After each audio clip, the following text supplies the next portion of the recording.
Welcome. We're glad to have you with us today on Election Science Office Hours, a webinar and podcast that's hosted by the Lind Center for Science, Society, and Policy, also known as the LCSSP, here at Caltech and moderated by me, Michael Alvarez. Our Election Science Office Hours archive is now approaching 30 episodes, which are all listed on the Democracy and Elections section of the Lind Center brand new website at https lcssp.caltech.edu. You can easily discover that through Google as well. All of these are on our YouTube channel, and they're also available as podcasts on Spotify and Apple for those of you who'd rather listen to them when you're driving or at the gym or whatever. In addition, please make sure to follow the LCSSP on our social media for the latest updates on the work that we're doing, in particular in the democracy and elections area. As we're going into this midterm election in 2026, of course, we're going to be doing a lot of additional work in this space. We're on LinkedIn, X, Blue Sky, Instagram, and Facebook, which is pretty much where all the cool kids are these days. So one last bit of housekeeping. If you have a question, put it in the Q&A section of the Zoom, and we'll try our best to answer all questions as time allows. So today I'm joined by my guest, Cameron Wimpy. Cameron, it's great to have you here. Thanks, Mike. It's great to be here. Cameron is an associate professor of political science and chair of government law and policy at Arkansas State University. He's got a strong background in comparative public administration, election administration, political economy, political methodology, and rural public policy. Starting in the fall of 2022, he also began serving as the founding director of the Institute for Rural Initiatives, something we're going to talk quite a bit about today. Cameron has previously managed applied research on the scientific study of elections at the MIT Election Data and Science Lab, also known as MEDSL. He was an affiliate faculty member with the Harvard Institute on Quantitative Social Science. He grew up on Crowley's Ridge, hopefully I pronounced that right, in the Arkansas Delta, so he's got roots in Arkansas. And he's got his PhD in political science from Texas A&M University. So Cameron, we'll get right to it. Welcome again, and thank you for joining me today. Thank you, Mike, for having me, and thank you to the Lind Center also for doing this podcast and webinar. Great, and thanks, Cameron. So, as I just mentioned, you got your PhD at Texas A&M. I talked about MEDSL. There was also some intervening steps along the way. And I know that you and I have interacted at kind of all these points in time, because I'm certain I met you as a grad student. I know we interacted when you were kind of in that intervening stage in Washington, D.C., working for the Forest Marsh Group. Interacted you with MEDSL, and of course, interacting with you more recently with your transition to Arkansas State. So let's start by talking, though, about how you got involved in studying elections and this kind of path that you took that went from PhD through industry, back to academics, and now to your position at Arkansas State. Yeah, so I started out studying primarily comparative politics and comparative questions. And for anyone who doesn't know, I'm sure many will, but for anyone who doesn't know, in political science, we have a subfield called comparative politics, which is exactly what it sounds like. We're comparing nations and regions around the world with political science questions, how institutions vary and how behavior varies and things like that. So I was very much interested in new democracies, primarily on the African continent, and spent a lot of time doing field work in a number of African countries, but also through that process became a credentialed observer of elections. And so I was in South Sudan when they seceded from Sudan and monitored a number of other presidential and parliamentary elections. And that's when I began my interest in, how elections work, not just the outcomes and the voter side of it and the political implications of it, but also how elections work. And then, as you mentioned, after completing the PhD, I moved to working at Forest Marsh Group, or now I think just Forest Marsh, which is a consulting firm, primarily working at that time on applied social science questions in Washington, D.C. and with government agencies. And through that work, I became involved in some work with the Federal Voting Assistance Program, which is where I interacted with you again, a little bit with the Election Assistance Commission, and then and those are primarily centered around large surveys that both those agencies do. And then when Charles Stewart at MIT founded the Election Data Science Lab there, I was able to become the first research director there, and I was there for a couple of years. And that's really where I cut my teeth on studying elections and election administration. And I never really set out to do it. I'm not. I've never been inherently interested in American politics the way many people are. In part because when people ask, what do you do for a living, and you say I'm a political scientist, they immediately want to ask you, about the question of the day, and I don't always enjoy that. But what I found, working at med school was it's really interesting to be involved with this group of scholars and practitioners working together to solve problems that make democracy better for really everyone and improve this process on questions, that almost all of us can agree upon. And I think that's really enjoyable, and it's a very interesting goal compared to just studying political questions. And so once I moved back to Arkansas and came here to Arkansas State, I didn't know at that time if I would keep doing that type of work. Mhm. But a variety of things arose that made it interesting, and this rural angle is one of those. And so I've kept doing it, and it's been very enjoyable. Mhm.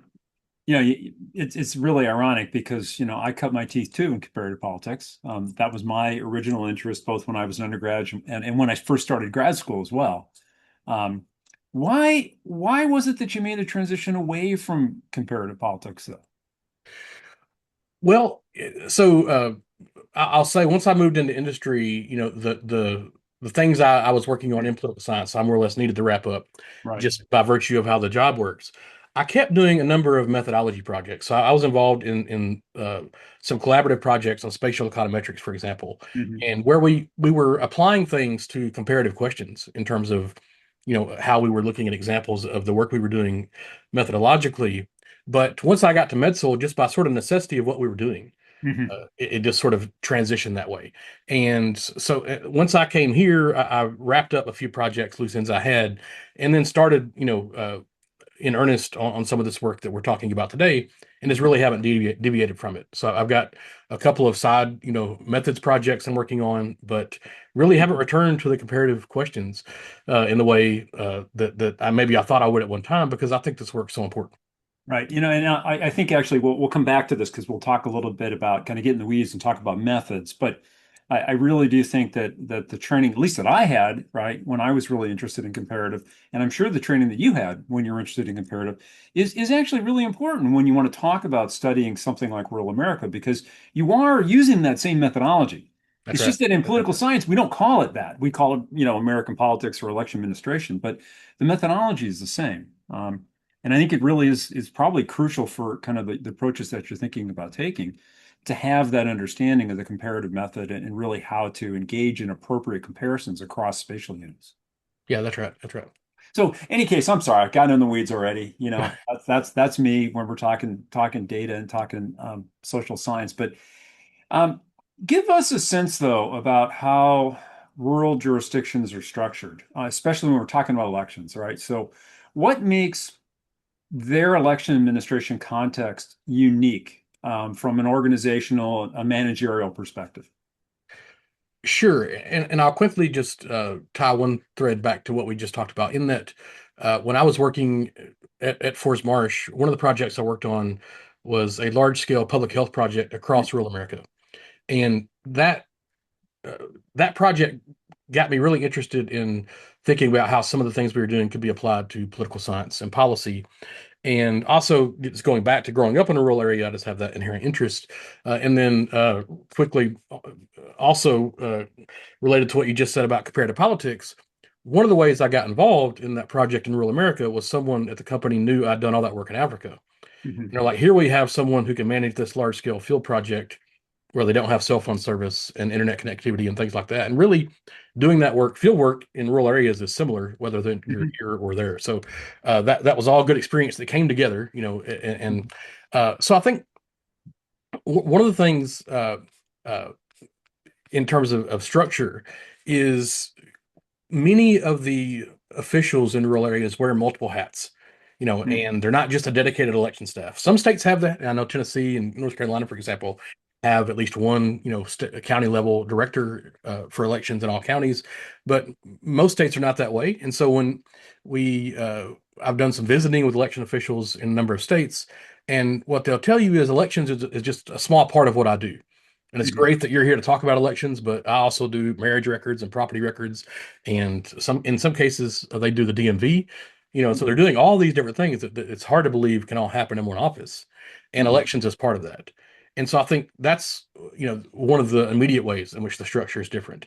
Hmm. In other cases, the office is really tiny, so even when they have professionals, it might be one or two people with very limited resources and very little access to training, and so there's just a difference there in how the responsibilities are divided in the jurisdiction, and their ability to impact change, I think, and is really important. Uh, Hmm.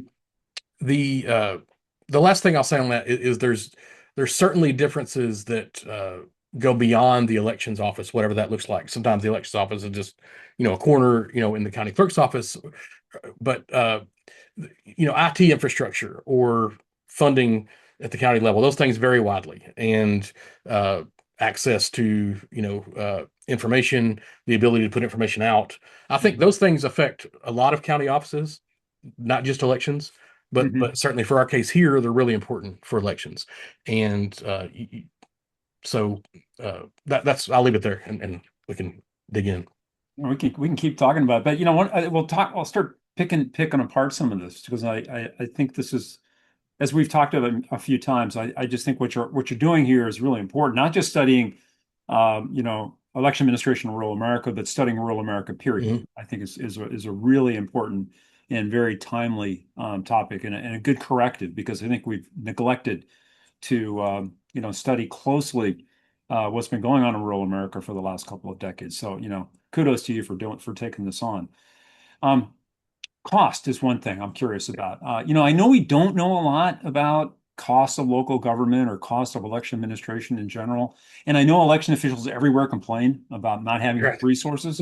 Um, but do you think that rural jurisdictions are particularly under-resourced when it comes to conducting elections? Because, again, if you're in Arkansas, and you're in Little Rock, you have to run the same basic election that you have to run if you're in a rural area, right? You have the same state measures and state candidates on the ballot.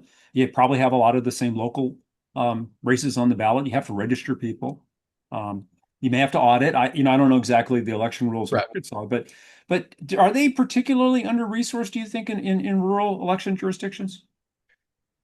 Well, I think the short answer there is that it varies from state to state, and how, depending on how rural we're talking about.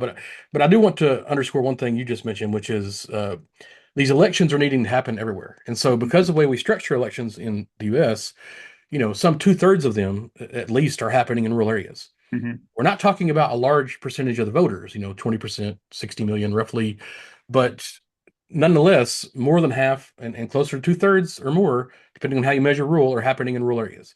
And they Hmm. have to happen with the same boxes being checked Right. as what we see in urban areas. I think it's just very important for everyone to understand that. And that's one of the reasons that makes this important. The the issue of resources and cost. And so when we did a six-state qualitative study here in the lower Mississippi Delta, Hmm. and we saw a lot of variation on that, where you would ask, questions related to that. And as you said, they would all love to have more in their budget, but some would say, "Okay, I'm getting by, I'm fine." Others would absolutely say, "We don't have what we need. Our Hmm. machines are out of date. We get very little support, from the state, and we don't have, uh, they have a very old computer, in which to use to work on anything. They don't have an IT staff. They don't have any money to pay an IT staff. They have no resources to put information out besides maybe posting on a personal social media page, Hmm. and so, uh, but you're right. There's also, we don't know a lot about it. I know that Martha Kropf at Hmm. UNC Charlotte, they've worked on that quite a bit recently. I don't know how much they've gotten into this rural urban divide, because that, Hmm. that obviously have to go a lot deeper, and that's a huge undertaking to get county budgets, across states. And so we don't know a lot about it, but certainly I think they are underappreciated, and certainly feel undersupported in most cases. Hmm. Well, one aspect of resources obviously are human resources, and you already mentioned that these rural jurisdictions oftentimes have really small teams working with them, period, but also working specifically on elections. Maybe just one or two people sometimes full-time, sometimes not, running the entire county's election operation. Um, how do you think that affects their ability to adopt new technologies or to, maybe try to take advantage of emerging new technologies like AI, for example? Mhm. I think it affects it, very seriously because you just don't, as I said earlier, they don't have time in many Mhm, cases. If they're wearing multiple hats, there's simply no time. And they might say that's a great idea. We love the theory of it, but mhm, there's just no time, and we don't have in many cases support for training, and mhm, so or events like we held in our Little Rock not long ago. If we're talking about people traveling across the state, they need resources when there's trainings there, or if there's informational things like we had to do that, and they just don't exist for them, and it's very difficult for them to make a case to their county legislatures. And they're called different things in different states, but here we call them a quorum court. But nonetheless, make a case to them or their county administrator that they need funds to travel and learn and things like that. And so I think uh, it's obviously a major impact there. mhm, And workforce more broadly, we may go there also, but I know that a number of studies have been done on that, and certainly our friends at the Elections Voting Information Center at Reed College and Portland State have been doing the LEO survey, which you featured on here before, and they've found some very interesting things with respect to people dropping out of the workforce, inability to staff, for professional administrators. And certainly when we were doing the qualitative work, we found that in some places they mhm, couldn't even get the minimum number of poll workers they needed, on election day. And mhm, so they're running elections in some places without that minimum number of workers, and they're breaking policies, if not laws, doing that. But they don't mhm, know what else to do because they have to run the election. mhm, And so from that sort of volunteer worker all the way to professional workers, I think there's a major staffing problem in a lot of areas. And mhm, I saw earlier, a report that's relatively recent that 50% of election officials in Western states have left the job since 2020. mhm, mhm. And so there's huge turnover in places like that. And I think that should concern all of us. Mhm. In particular, I hadn't really thought about how these kind of turnover issues can really affect these very small jurisdictions, especially with poll workers, right? Because again, if that's happening across the board and they're seeing the same kind of, you know, turnover, people who don't want to be involved, concerns about their own personal safety if they're, in a polling place, things like that. Um, yeah, just a few people who say they're not going to, participate in the next election, that really can hit a very small jurisdiction very hard. It can, yeah. I was in Western Pennsylvania in December, and they have professional, county directors there. But Mhm, one of them was telling a story about how their predecessor had passed away, and there was no one else but them, mhm. and there was really nothing there to learn from. And so there was no information on how anything in the office worked, Oh and boy. what their past procedures were, and where anything was stored. And so situations like that are obviously very challenging. Yeah, that would be a big challenge. Yeah. Do you think that these kind of resource issues like this, or even lack of information about transitions, do you think this opens a particular opportunity for research people like you and I to to do the kind of work that might help alleviate some of these problems that they encounter with resources and personnel? I think it does. I think that like one of the things that you can imagine are like developing understanding of how this happens, how systematic it is, and what can be done to mitigate it and improve the situation, and then work with someone to develop, training resources or informational like best practices on, in that case, I mentioned developing a succession plan or how to Right. incentivize poll workers who are not uh, of the typical age that they see and all of that. So I think there's a lot to be done there, that both involves academics like us, but also people in the policy sort of training space. Mhm. So I wanted to also circle back to the IT issue a little bit and the technology issue. Do you think that not having access to, maybe the same kind of IT resources in a very small jurisdiction that you would say here in LA County, um, do you think that makes the rural jurisdictions more vulnerable to attack? Or is it really one of these kind of security through obscurity issues where, no one really cares to attack these small rural jurisdictions, because there's just no incentive to do that? That's a great question, and it certainly on a micro level, it seems to make them more vulnerable. So if you don't Hmm. have if you have a very limited IT, infrastructure and no staff, and so for example, we talked to one official that has to bring an IT person from across state lines when Hmm. they need help, and they come and help just kind of like on a they know a guy sort of situation, and in that scenario, you obviously can imagine some serious IT security, cybersecurity concerns. And Hmm. we're talking, and you can just look at the equipment in their offices, out of date, equipment, and probably not running the most up to date software. So you can imagine on a micro level that way. Now, to the broader question of some kind of systematic Hmm. attack, that obviously that would be very challenging, in part because things probably vary from one office to the next within Hmm. states and certainly across states. And Right. so I don't know exactly, what that would take, but certainly it seems that it would be challenging to attack a lot at once.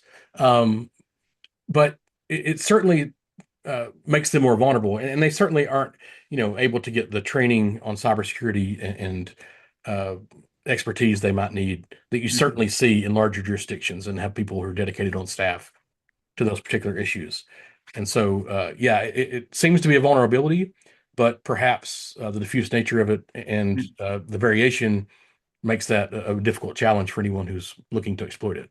Yeah, the thing that I've been recently thinking about a little bit is just like with these kind of jurisdictions, you know, points of contact where they're actually interacting with other systems or they're using similar kinds of election management systems, Hmm. that could be the place that someone would really potentially want to exploit some vulnerability. I mean, for example, states all have some kind of centralized computer database for voter registration now. Um, so, if you could figure out a way to get access to that, um, through some, lack of security, possibly in a rural jurisdiction, you might then be able to kind of make your way on into the state voter registration database or attack other systems. That's the kind of vulnerability that I think seems to me to be the most problematic, but Right. and I don't have any solution to that, right? No, it's not easy. Yeah, and that makes sense. I think because of that, the lack in infrastructure and expertise, I think that limits some jurisdictions on having Right. as much of that as they would otherwise. So less opportunity for vote centers and e-poll books and things like that. We know that from the data collection we've done that uh, those things just drop way off when you get to the most rural jurisdictions. But uh, as you said, there's probably something in most cases where they have to interact with a centralized database, and that obviously is a vulnerability. And I'm like you, I don't know what the immediate solution to that is, except highlighting the importance of. Exactly. Yeah. Yeah. Calling it out and studying it, Yeah. is, I think, the thing that we can do. Now, we have a couple of great questions, from our colleague Paul Manson, who you mentioned his project, earlier, the EVIC Leo survey, which is just an amazing resource. And Paul's at Portland State. Um, he asked a question here that I was thinking too, and I'm just going to read the first part of it. Connected to the challenges of recruiting new officials in rural counties, what have you been hearing about connections across rural offices? So how do rural offices support each other or not? Can they share resources? Can they share information? Can they share strategies and best practices? And of course they can. I mean, I guess the real question is, are they doing that? Is that a way to overcome the lack of resources? That's a great question, Paul. And I think that uh, one of the ways, or it's something that we tried to address a little bit with that conference we held recently, is let's Mhm. bring some of these folks together, let them not only hear from folks who are academics and people in the policy space who aren't from Arkansas, let them interact with the state officials, in person, but let them interact with each other in person. Mhm. And when they talk about things and it piques the interest of a colleague, like how are you doing that and what can we do to implement something similar. So I think opportunities like that are Mhm. really helpful. When I have asked, though, local officials, how often do you learn from others, the Mhm. answer is very rarely. Mhm.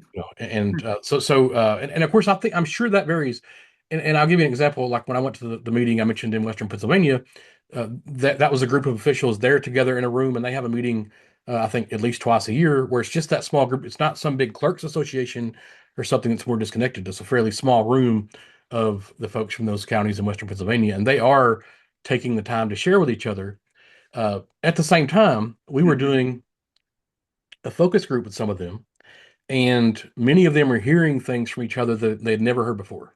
Mhm. And so it seems like there's just not a lot of opportunity to openly share this information that piques the interest of a neighboring colleague. And when we've talked about, would you be interested in some type of dedicated, social network or message board or way of connecting with each other? They often say yes, but they're worried about, sharing things on something like that. They're worried about the time it Mhm. might take, and so I think there's some interest there, but I don't think there's a lot of learning from each other going on, at least from the work I've done. I think sounds like a great opportunity, right? Yeah. To really try to, given that, we're at universities where we have facilities and we can bring people together, sounds like a great opportunity for us to try to help alleviate some of these problems. We did a conference, and I know you just did a conference too. And when election officials from these smaller jurisdictions have an opportunity to participate in these kind of convenings, they love it, Mm. and they learn a lot, and they really enjoy the opportunity to interact with the academics and the other stakeholders. So again, that maybe that's some low-hanging fruit um, Yeah. for us in this area to think about.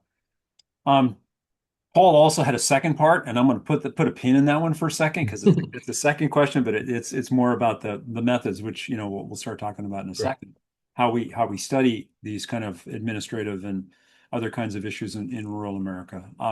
Because I wanted to pick your brains just a little bit about what you're learning about the specific barriers that voters face when it comes to registering and voting and participating in elections. Um, how much variance do you see or do you think there is between jurisdictions in rural America by state and by region? A few months ago, I had Maggie Toulouse Oliver on, and we talked quite a bit about these kind of problems in rural New Mexico, where it's very different, in terms of the problems that they have in parts of the Navajo Nation versus Right. some of the parts of the state that are rural, but in other kinds of areas and have other kinds of problems. So do you see a lot of heterogeneity here in the kind of problems that voters face by state and by region, or are there just a kind of common set of problems that you've identified or you think you can identify? Yeah, I think it's a little bit of both. I think there's a common set of problems that likely apply to most smaller jurisdictions, and I think I was asked a question one time by an election official from Rhode Island, like, is this really rural or is it just small? And they were thinking about the small towns, in New England that are administering elections, not necessarily rural, but under-resourced in the same way. And so I think there's some commonality across smaller jurisdictions in terms of the number of people in them and the resources they have. But there are certainly differences. So you can imagine the further west you go, where if voting by mail is not happening, it's almost certainly a longer drive time to the polling Mhm. place. Mhm. And it's a longer drive time to go register at the courthouse if you have to, and things like that. Right. So I think there are inherent challenges with the size of counties in the West that are probably not faced the further east you go. Mhm. And I think there are certainly differences. I mean, we even here in the lower Delta, where states you might think they're similar to each other, and they are in many ways, but the way in which the election offices work are quite different, and the Mhm. way they have expectations and the administrators think about interacting with their voters is different, and so I think the challenges do vary, and there's certainly vary when you start talking about something like the Navajo Nation. That's a Mhm. completely different experience because you're talking about uh, ballots potentially in different languages and Mhm. all kinds of challenges that are dealt with, and probably a different set of resource challenges than we can imagine in some rural areas. So, there's a variation there, but I think there's probably a commonality when it comes to resources and access to information, ability to share information, things like that. I'm at least so far fairly certain that's Mhm. common.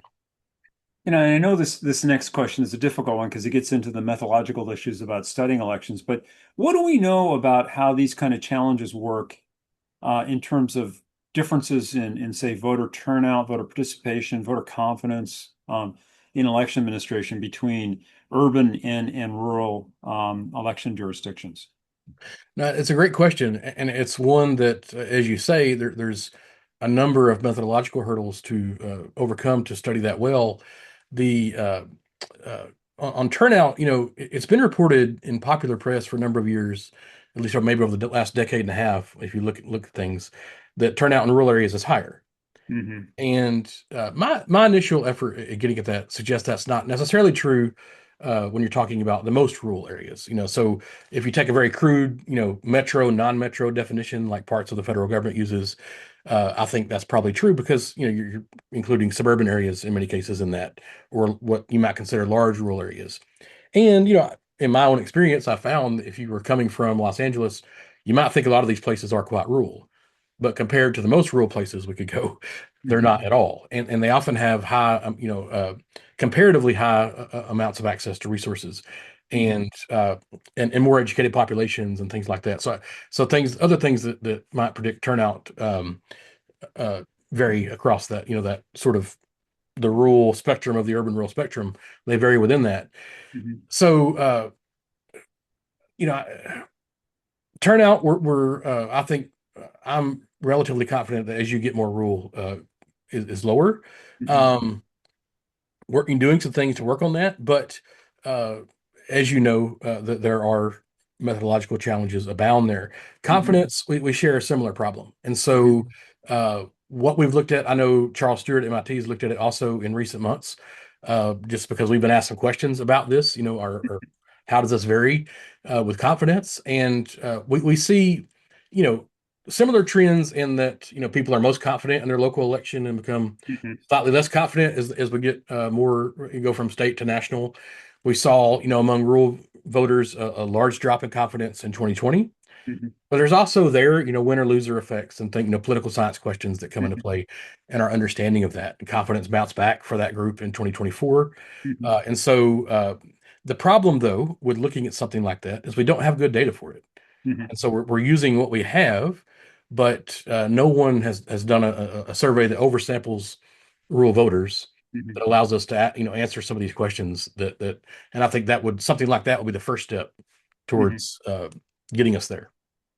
Okay, so you just gave me the great segue to the nerdy stuff, right? And I think that we recently had the opportunity. You visited me here in Los Angeles and in Pasadena, and we talked quite a bit about some of these methodological issues. And this, I think, is one of the really difficult challenges that you face, not just with studying election administration in rural America, but just studying the issues in rural America in general. Because what we do as social scientists, I mean, this is recorded, so you can disagree with me, but I think in general, as social scientists, I've been around for 3 decades or so. We're kind of lazy, right? We typically do a lot with data that somebody else has collected. We work a lot with found kind of data. But when we do things like surveys that could help us understand the kind of questions that we just talked about, like turnout or voter confidence, or do rural voters believe in election rumors more than urban voters? So I don't have any answer to that. We typically would do like a large N national probability sample, like Charles Stewart's survey of the American performance of the American elections, or the American National Election Studies, or the CES, or something like that. And as you pointed out, that means that rural voters are going to be vastly underrepresented, if at all, right, in these kind of studies. And in terms of methods, which this is called a coverage problem. Um, Now, the other studies that we do, like Paul Manson, the EVIC study, they're also kind of large N election studies. They may represent the rural jurisdictions, right, in their data set, but a lot of times when they do the analysis, they're going to use statistics like means and averages and those kind of summary statistics, which in some way are going to downweight the rural jurisdictions in general. So this is a big question. I mean, how do we go about mitigating these kind of methodological issues in the approaches that social scientists use to study rural America? That's a great question, and as far as moving this work forward in a meaningful way in what we call election science and political science, I think that's the one that Mhm. is really most important. There are obviously lots of other things we can impact that we've talked about, but as far as moving that forward, this is the number one hurdle. And the I think one way is something that we've tried to do a little bit here, which is a mixed methods approach, right? Which we're not always that fond of in social science, especially when we get more towards the science end of things. Um, but we learn a lot from that contextually and in depth. And I'm often excited about the excitement that I get from others when they hear it, when they hear quotes from election officials and hear what things are like in their offices and these real stories. We're talking about real people, not just averages. People get Mhm. really excited. I'll going back to where we started, I learned a number of those things working at Forest Marsh and the work I did in Africa, and Mhm. have just always had an appreciation for it, although it's not always my first choice of methodology. The and you're absolutely right. The SPAE obviously tries and does a good job of capturing state level Mhm. variation, and but surveys are obviously very expensive, and one of the reasons I think social scientists tend to become lazy is they don't have the funding Mhm. to do their own large scale survey. And if you even if you have the funding, it's often for one or two times, and uh, you're probably learning things you wish you could do better or would have done differently. And by the time you do that, you don't have the funding Mhm. anymore. And so that's also a challenge. But the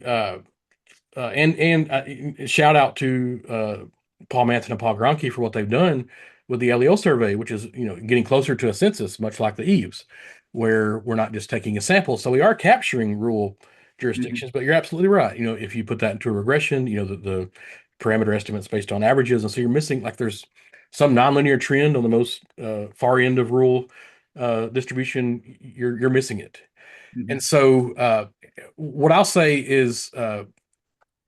I presented at the EAC's Data Summit last summer Mhm. and took a look at the eaves and uh, using this a few measures of virality, and you see certainly those trends show up Mhm. in a nonlinear way. That things in the most rural places in some states are really really strange looking in the data, Mhm. and so there are things there that we should be able to capture, and we have to do a better job of it.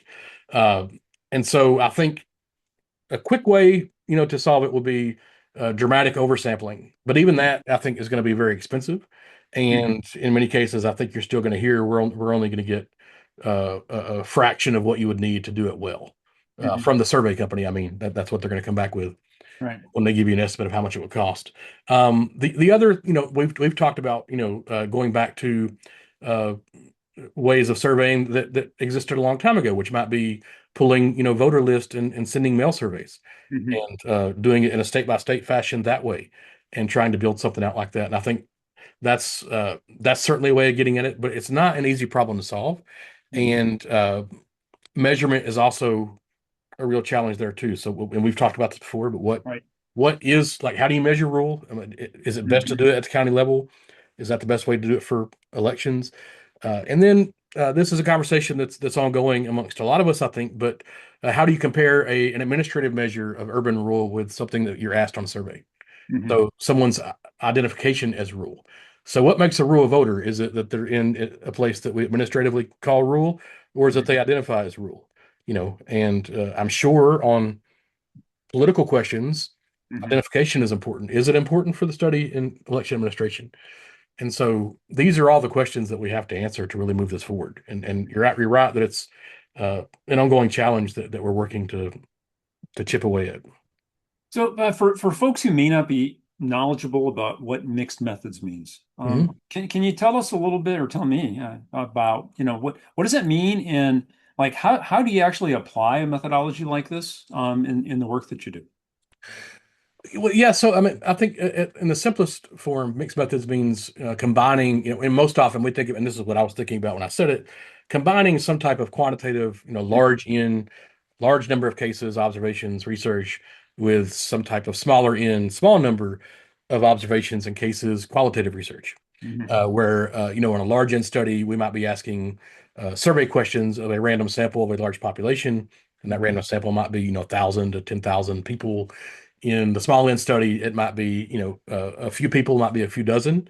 Hmm. And the difference is looking at those sort of across the population averages versus really in-depth Hmm. context that you can learn in the qualitative study.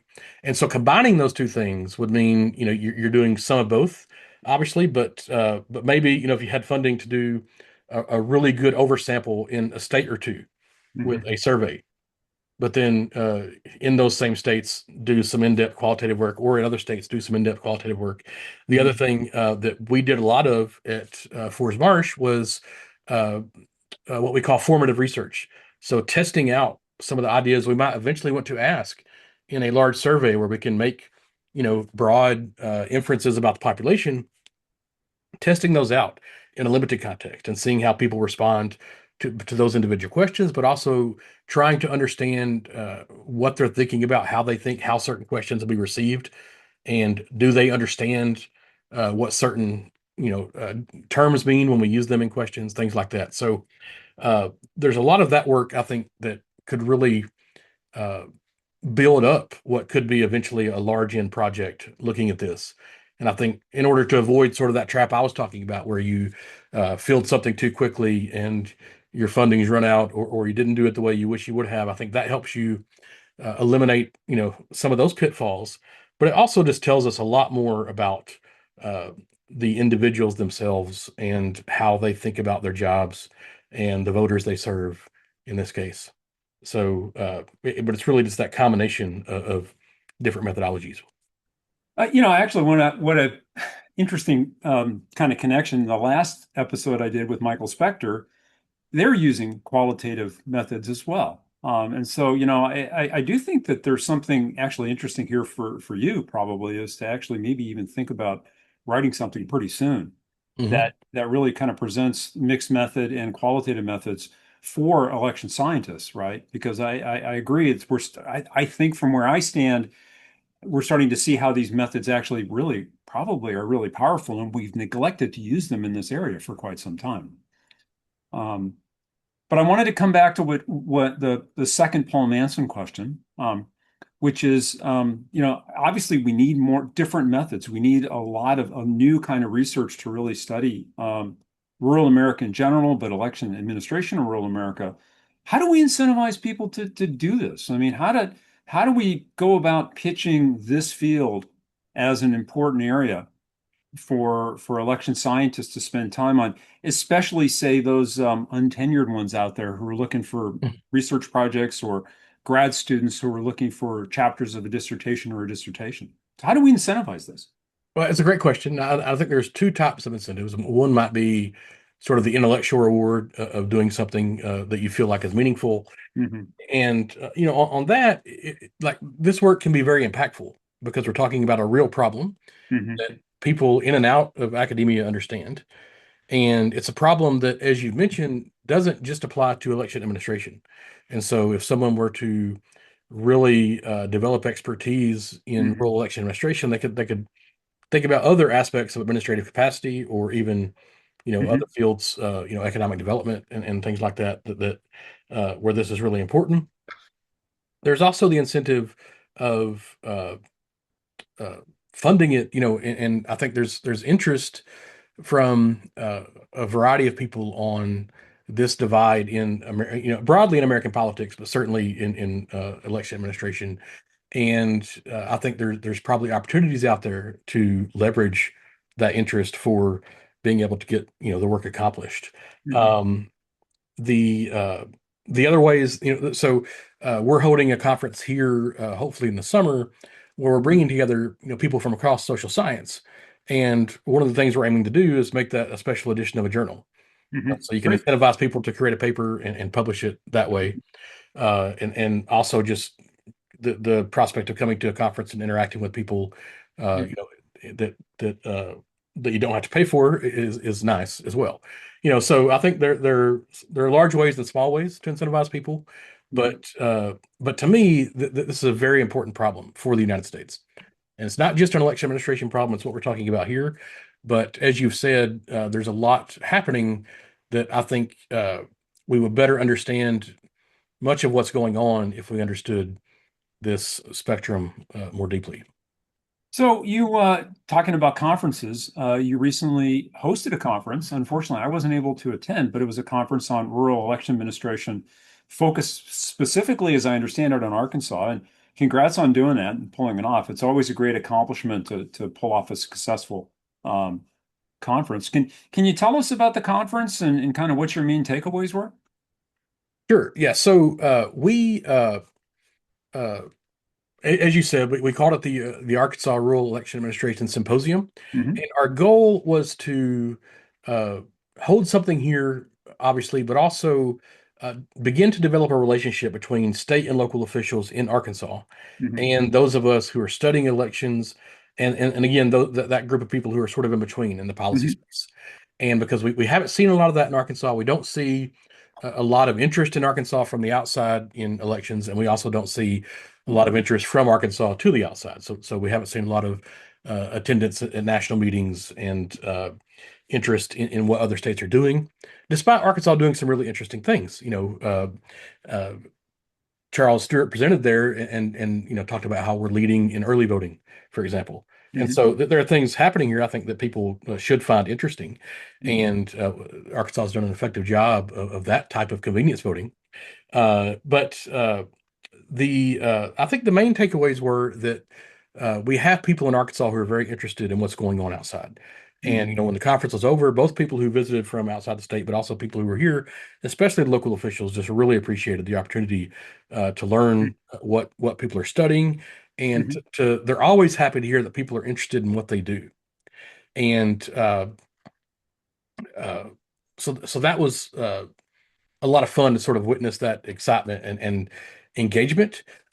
We did, an exercise where we asked people to sort of identify what they thought were the most pressing issues for both Arkansas and rural election administration work. And so we're getting answers from people who are local officials, state officials, academics and folks in the policy space. And just a few of the things that came up with that were talking about some studies on geography and driving distance, Hmm. polling locations, cost per voter analyses that Hmm. could be, transferred from one place to another. Hmm. Um, uh, Workforce pipeline, so how to develop a workforce, both professional staff, but also poll workers. The idea of preserving institutional knowledge when experienced officials leave. Hmm. List maintenance came up a number of times. I know, Metzel has a large effort on that right now, but people obviously find that very important. Um, uh, Certainly, there was some interest in there's interest in Arkansas in the fact that some of our neighbors have these professional county directors in every county, not just in the richer counties.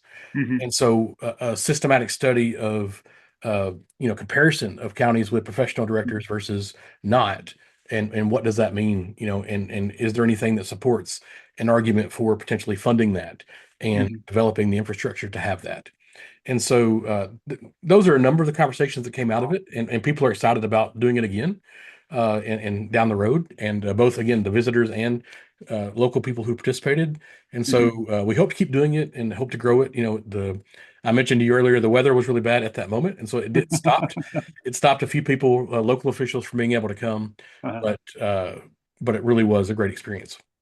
And so it sounds like you're planning some follow-up events. Yeah, That's yeah. So, yeah, and so the next thing we're doing with the institute here is the one I mentioned about rural social science more broadly. But Hmm. sometime next year we plan to do a follow up on election administration, sort of as we did before, but hopefully invite more people. And we would like to either replicate that in other states or at least have neighboring states join us. Hmm. Because this, to Paul's earlier question, this experience of learning from each other is one of the things that excites me the most is when you see people who are able to make a connection because you brought them together and learn from each other and build on each other's work and gain Hmm. confidence in what they're doing because someone else is struggling with the same thing. I think that's a really great thing. Yeah, no, I agree. It really kind of struck me right between the eyes in October. We had a conference that Betsy Sinclair and I organized that was at WashU, and she had invited quite a few of the election administrators from Missouri, not just the big counties like St. Louis, but a number of the other counties, and we had quite a good turnout, and there was a lot of excitement and energy among them because again like you just said, there's very little. a kind of academic attention, right, on a lot of these Midwestern states. These convenings don't typically happen, right, Right. in states like Missouri or Arkansas, and they should. So, that's, gosh, we've talked for 50 minutes, and I think we've just kind of started to scratch the surface. So, but I wanted to just kind of pause here. Is there anything that we haven't talked about that you wanted to mention before we wrap things up? Um, I think the just a couple broad points would just be thinking about uh, for if there where policymakers are interested, thinking about the idea that one size solutions don't always fit, Right. and that we have to think about how this variation matters and how Mhm. it matters for how we structure things. There were some really old conversations I know after HAVA about how this was going to be very difficult for rural jurisdictions, and I Mhm. think much of it still is. Even though in many cases they probably don't realize how they might be benefiting from some things. Mhm. Um, and the second one is really for everyone, which is just thinking about these local officials and the great work they're doing and how hard they're working and how excited they are to know that people are interested in what they're up to, but how they need support and protection and appreciation from all of us. Mhm. So does your new institute, have you stood up a website yet? Yes, so it's A-State, it's our university website, astate.edu/IRI. Okay, IRI. Okay, great. So folks will be able to go there and learn more about what you're doing, about these conferences and all Sure. the Yeah. Yeah. stuff. And if they have questions, they feel free to contact me. If anyone's interested in holding a convening in their own state, or at least learning from what we did and how we did it, we would love to be part of that. Oh, that's fantastic. I'm sure you're going to get folks getting in touch with you about that. So look, Cameron, I just wanted to, stop here. Thank you for being with me today. It's been a fantastic conversation. And as I've said, early on, I just think this project and initiative in general of yours is just really fantastic. And, you know, um, keep at it. And obviously let me know what I can do to help. And so it's going to be really interesting to see how you solve some of these really complicated methodological, but also I think substantive problems that you're studying. So thanks, Cameron, for being with me today. Thanks, Mike, so much, and thank you to everyone else. Charles and MIT and the Election Trust Initiative and everyone who supported our work. We really appreciate it. All right. Well, thank you again. Thanks.